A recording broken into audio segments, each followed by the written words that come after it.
Hi, I'm Nick from Hartnack & Co. When we receive your artwork, it might well be that we do not have the font or typeface that you want in your logo in our system. This is why we need the type in your name or logo to be converted from a live font, which in code says this word is in this typeface, and we need it to be converted into what the computer sees as not a word in a typeface, but as a shape, and it therefore becomes what is correctly called a vector image.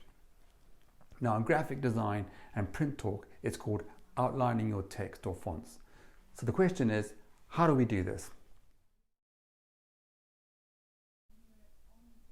Let's type out a company name. In this case, it's ours.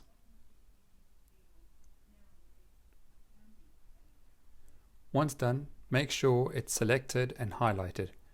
So in this current state, it's live and not the format we want. So head up to the menu bar and go to the Type menu, and then scroll down to Create Outlines and select it. And then there you have it, job done. It's now a shape or a vector. If you select a letter, it'll be outlined.